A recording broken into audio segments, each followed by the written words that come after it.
በእርግጥ በክንድ ቆዳ ስር የሚከበረው የወሊድ መከላከያ ዘዴ ወይም ኮንትራሴፕቲቭ ኢምፕላንት ሁሉም ተጠቃሚ ሴቶች ላይ የክብደት እንዲጨምሩ ያደርጋል። ኮንትራሴፕቲቭ ኢምፕላንት ወይም ደግሞ በክንድ ቆዳ ስር የሚቀበረው የወሊድ መከላከያ ዘዴ ፕሮጀስትሮን የሚባል ሆርሞን የያዘ ሲሆን ይህም ለ3 ዓመትና ለ5 ዓመት የሚያገለግል አይነት አለው ማለት ነው።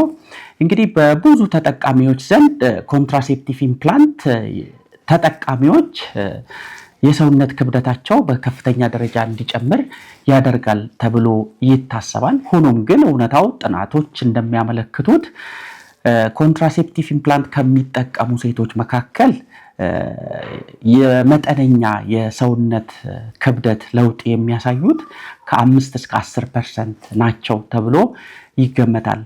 ይህ ጥናትም የተሰራው ከ1 ዓመት እስከ 3 ዓመት ኢምፕላንት ተጠቃሚዎች ኢንሮል ያደረገ ጥናት የሚያሳየው የሚያመጡት የሰውነት ክብደት ለውጥ በዚህ ጊዜ ውስጥ ከ1 ኪሎ እስከ 1.5 ኪሎ ነው ተብሎ ይታሰባል። ይህም የሆነበት ምክንያት ይህ ፕሮጀስትሮን አንዳንድ ተጠቃሚ ሴቶች ላይ የምግብ ፍላጎት የመጨመር ባህሪን ያመጣል። እንዲሁም ደግሞ ፈሳሽ ሰውነት ውስጥ ሪቴን እንዲያደርግ በማድረግ የመጠነኛ የሰውነት ክብደት ለውጥ ሊያመጣ ይችላል ይላል። ሆኖም ግን ብዙዎቹ ተጠቃሚዎች ላይ ኮንትራሴፕቲቭ ኢምፕላንት የተጋነነ የሰውነት ክብደት እንዲጨምሩ አያደርግም ማለት ነው።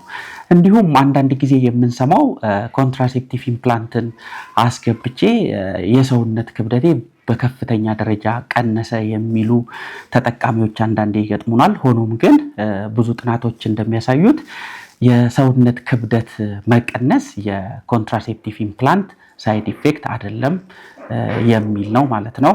አመሰግናለሁ።